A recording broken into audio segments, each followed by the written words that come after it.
کہ جہاں عقیدہ ہے وہیں پر عمل بھی ہے، جہاں عمل ہے وہیں پر عقیدہ بھی ہے۔ عمل نیکی ہے، عقیدہ اس نیکی کے انجام دینے کے پیچھے موجود وہ کاز ہے، وہ ہدف ہے۔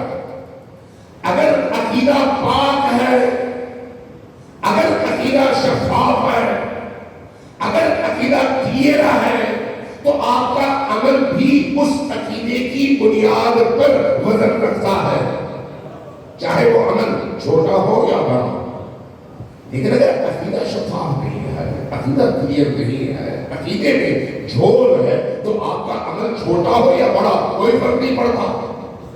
اس لیے اگرچہ پرواز کے لیے ایک طرف عقیدہ اور دوسری طرف عمل دونوں ضروری ہیں، لیکن عقیدہ اگر شفاف نہ ہو اور عمل کوہ دور کے برابر بھی ہو تو اس کی قیمت ایک پیسے کی نہیں ہے۔ اس لیے عقیدے کی شفافیت بڑا ہی اہم نقطہ ہے، عقیدہ شفاف ہونا چاہیے۔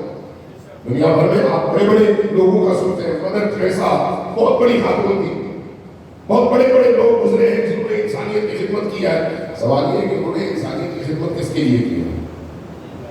خدمت تو ہے اور اچھا کام ہے، کس کے لیے کیا ہے؟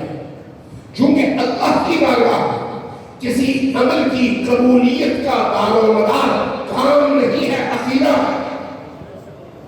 توجہ ہے میں کیا عرض کروں؟ عقیدہ اللہ کی بارگاہ میں اگر عقیدہ کلیئر ہے تو پھر اس عقیدے کے حامل فرد کا عمل چھوٹا ہو یا بڑا قبولیت کی راہ پہ گامزن ہوتا ہے۔ لیکن اگر عقیدہ کلیئر نہ ہو تو اب اگر کوئی شخص اللہ کے آخری نبی ہی کا انکار کر دے تو کیا اس کا عمل چاہے کتنا بھی بڑا ہو عالم آخرت میں اس کو کوئی فائدہ دے گا؟ قطعاً نہیں۔ کیوں؟ اس لیے کہ انما یتقبل اللہ من المتقین، اور متقین وہ ہے جس کی پہلی شرط یہ ہے کہ اللہ اور رسول پر ایمان لے آئے۔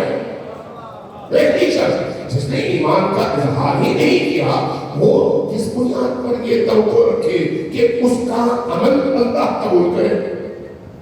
لہذا کسی بھی عمل کی قبولیت کا دار و مدار اس عقیدے پر ہے کہ وہ عقیدہ کلیئر ہو، شفاف ہو اور اس میں کوئی ڈاٹ نہ ہو، کوئی جھول نہ ہو۔ اسی طرح سے ذرا آگے بڑھے، عمل کی قبولیت کا دار و مدار ولایت خدا میں داخل ہونے میں ہے۔ ولایت خدا میں داخل ہونے کا مطلب یعنی اس تسلسل میں نبی کی ولایت اور علی کی ولایت۔ اگر علی کی ولایت کے دائرے میں آپ داخل ہوتے ہیں تو آپ کا دل نورانی ہوتا ہے اور اس نورانیت کے نتیجے میں آپ کا ہر عمل اللہ کی بارگاہ میں قبول ہے۔ لیکن اگر وہ ولایت نہ ہو بلکہ ولایت کی جگہ بغض ہو، ولایت کی جگہ اناد دے دے، آج تو ایسا دور آ گیا ہے، ایسا دور آ گیا ہے اسی پاکستان کے اندر علی کو چوتھا خلیفہ ماننے کا بھی انکار کیا جا رہا ہے۔ ایسا دور آ گیا جہاں علی کے حوالے سے سوئی کے نوک کے برابر بھی دل میں بغض ہو۔ اب وہ اگر کوہ احد جیسا بھی بڑا عمل انجام دے، اس کوہ احد جیسے عظیم عمل کی قیمت اللہ کی بارگاہ میں ایک ٹھوکر جتنی بھی نہیں ہے۔ اس لیے کہ اعمال کی قبولیت کے لیے ولایت شرط ہے، شرط ہے۔ ولایت ہے تو آپ کا چھوٹا بھی ہے تو قبول ہے، ولایت نہیں ہے